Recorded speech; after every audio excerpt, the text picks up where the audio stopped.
for us to move the crib-turned toddler daybed out of my daughter's room and clear the way for her new big girl bed. While clearing out the menagerie of clutter that remained from under her bed, I came across a card that I must have given my daughter to play with when she was collecting credit cards. It was my therapist's business card, and on the back, as was typical when I was attending therapy, was a question for me to reflect on before my next session. What is normal?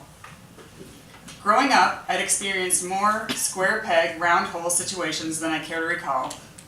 Moving, switching from private to public school, changing swim teams to find the right fit, kept normal seemingly out of reach for me. A career change, a divorce, and 7 years of therapy later, at the age of 31, I realized that this normal that so many of us live in constant pursuit of doesn't really exist at all. Side note, if when you hear the word therapy, you think, I don't need to pay someone to listen to my problems, that's what I have friends for. I want to be the first to tell you that you're wrong.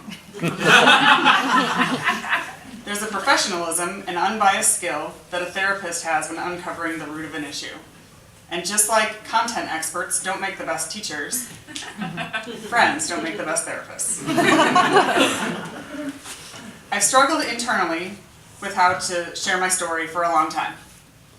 I wrestled with the idea of writing anonymously, but unnamed has never been my way about things. My ultimate goal is that my experience, strength, and hope can inspire, encourage, and support someone who is having a similar struggle. I feel I can do that most effectively with a genuine story rather than an incognito account. So without further introduction, I'm taking a deep breath, putting my big girl pants on, and opening up. Hi, I'm Megan.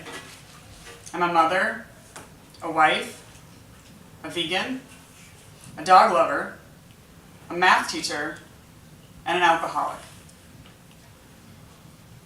On March 31st, 2012, I admitted my powerlessness over alcohol, and this March will mark 4 straight years of sobriety for me. I've attended AA meetings in numerous cities, and the message is always the same. The addiction is merely a symptom to an underlying problem.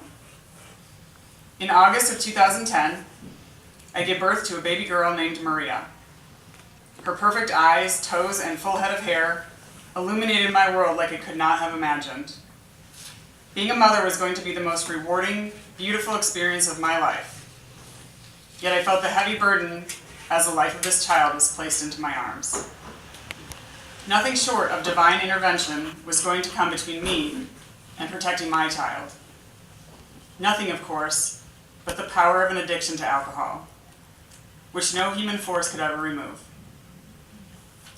I remember looking at Maria's perfect blue eyes and stroking her baby soft skin, while slowly emptying the remaining contents of a bottle of vodka I'd stashed under the sink.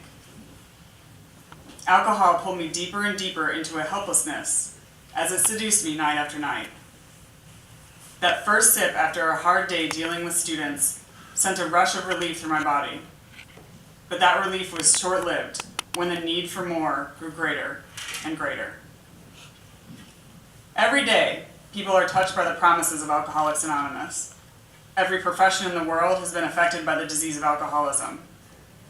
But as a teacher, I have experienced the anxiety that comes with wondering if AA is truly anonymous. I hesitated so many times to walk through the welcoming doors and admit my powerlessness over a drug that clearly held me down. Fearful that inside those rooms, I'd lock eyes with a parent, former student, or colleague who would divulge my secret that I struggled with alcohol.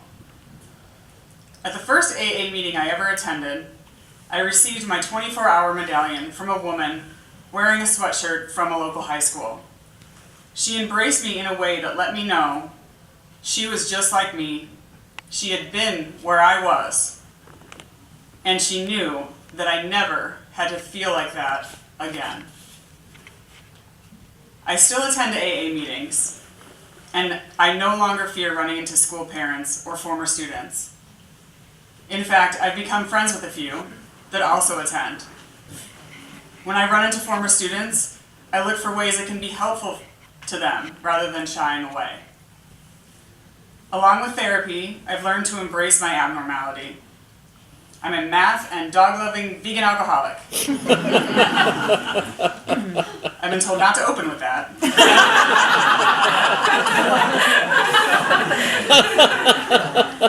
But that's who I am at the core. I don't naturally fit into many social circles, but I am fiercely committed to those I call friends. Since I've put down my drink, my life has not stopped getting better. And I've built a confidence in myself that there isn't anything I want to accomplish that's out of my reach.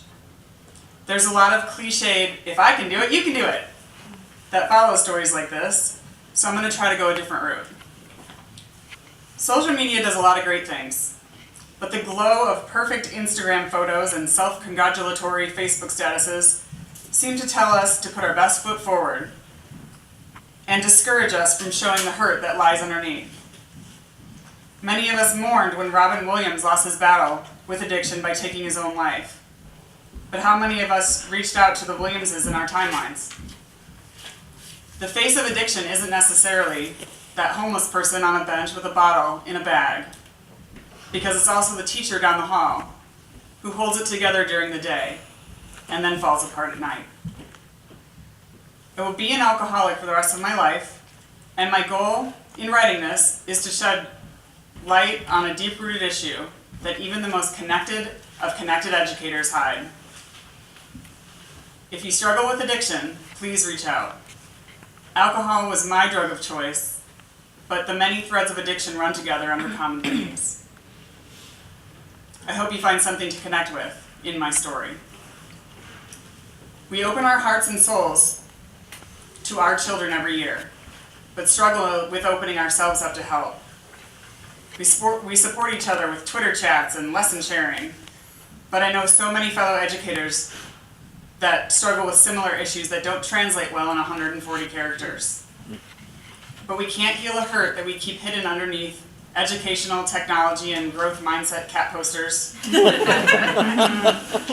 Let's lift each other up in a way that helps us grow from the inside and helps us appreciate our own abnormalities as perfection. Thank you.